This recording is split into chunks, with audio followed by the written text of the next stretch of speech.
Hello guys, welcome back to the channel, and today we are going to discuss our next topic in civil service. Rights of civil servant के बारे में हम आज discuss करेंगे. So if you are new to the channel then subscribe the channel, like the video, comment and share as much as you can. शुरू करते हैं आज का lecture number 43, rights of civil servant.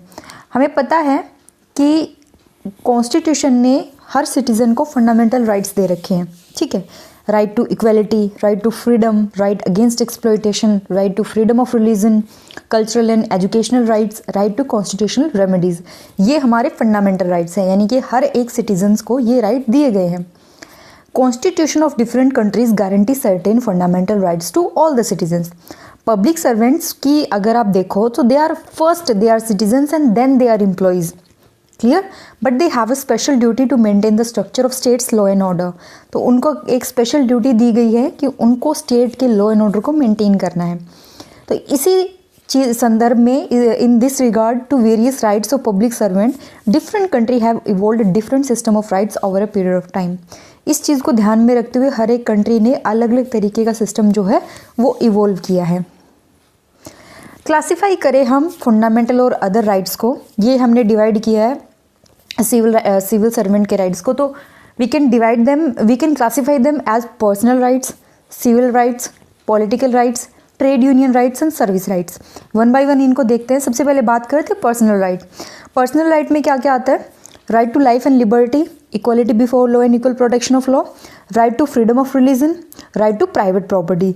Please remember these are personal rights. Okay, इनको fundamental right के साथ confuse मत कीजिए. These are personal rights.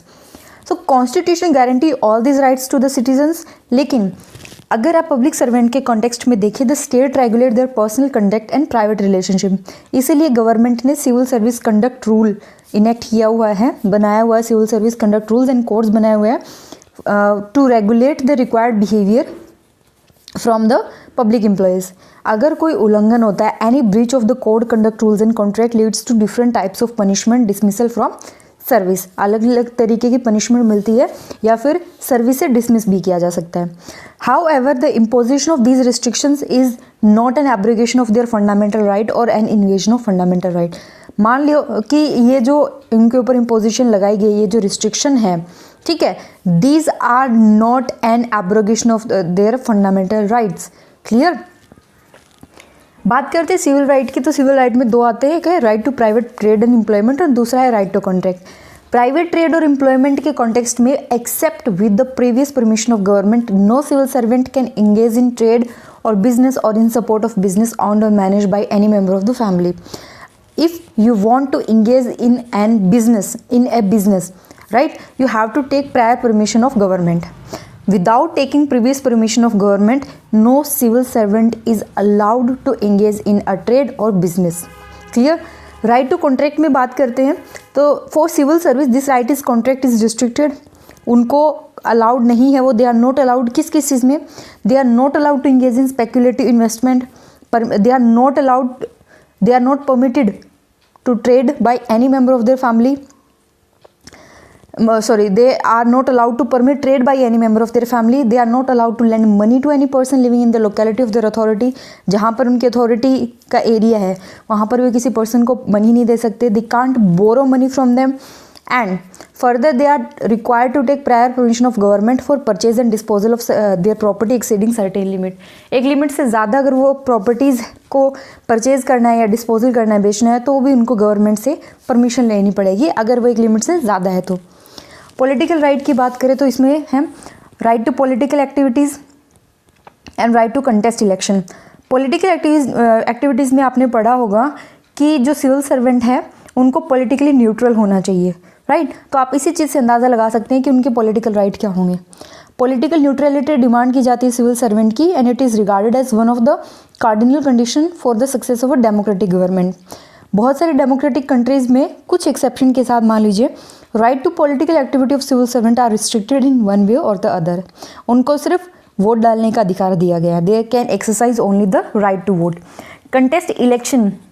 So France में अगर ऑल ओवर वर्ल्ड देखो तो फ्रांस के सबसे लिबरल लॉ है, इलेक्टोरल लॉ है, जहाँ पर civil servant can contest the election. But India के अंदर इतने लिबरल लॉ नहीं है. ट्रेड यूनियन राइट्स की बात करते हैं तो पहला है राइट टू एसोसिएशन. इंडिया के अंदर एसोसिएशन वाले राइट पे कुछ रिस्ट्रिक्शंस लगाई गई हैं। Certain restrictions are imposed upon public servants right to association. Right to strike, हालांकि ये ज़्यादा अलाउड नहीं है, इसके ऊपर भी रिस्ट्रिक्शन है, बट सिविल सर्वेंट फिर भी स्ट्राइक पे जाते हैं। Whether the civil servants right to strike is granted और not, this is exercised widely in India. Bharat में all non industrial public servant are denied the right to strike the law. अगर आप non industrial public servant को समझें तो उनको right to strike नहीं दिया गया है। Service law, the state provide certain service rights to the employer to enable them to discharge their rightful job in the right manner. वो अपनी जॉब को अच्छे से कर सके, इनके लिए कुछ सर्विस लॉ हैं, कुछ सर्विस राइट्स दिए गए हैं उनके। जैसे अपॉइंटमेंट, अपॉइंटमेंट में क्या है, जो पब्लिक एम्प्लॉयर होता है, public employer means government, right. The public employer in democratic country guarantee equal protection of the law to all citizen seeking public employment. जिनको गवर्नमेंट जॉब चाहिए उन सब के लिए लॉ एक जैसा होगा। Life tenure, the continuity of service under the different rule of government is ensured. Government आए जाए, पॉलिटिकल सिनेरियो चेंज होता है, लेकिन जो आपका एडमिनिस्ट्रेटिव सिनेरियो है, आपके जो पब्लिक सर्वेंट है वो काम करते रहते हैं। राइट्स एंड प्रिविलेज, उनको कुछ राइट्स दिए गए हैं, कुछ स्पेशल प्रिविलेज हैं, कॉन्स्टिट्यूशन उनको देता है। Procedural safeguard in the event of removal और डिसमिसल, कोई भी पनिशमेंट अगर उनको देनी है तो the punishment can only be imparted according to the prescribed procedure. Okay, जो लिखी है, जो तरीका बताया गया उसी के हिसाब से उनको पनिशमेंट दी जा सकती है। Though the civil servants are more enlightened citizens, no doubt, all the rights guaranteed by the constitutions of different countries do not guarantee such rights to their public employee. जो नॉर्मल सिटीजन्स को मिलते हैं, ज़रूरी नहीं कि वो सारे rights public employ को मिले, बट इसका मतलब ये नहीं है कि they are second class citizens. No, they are not second class citizens, but enjoy certain privilege and facility more than the ordinary man. तो उनकी जो कुछ ऐसे प्रिविलेज हैं उनके जो साधारण आदमी को नहीं मिलते। तो आज का लेक्चर यहीं पे ख़त्म करते हैं। Thank you so much. Till then take care and subscribe the channel, like the video, comment and share as much as you can. Thank you.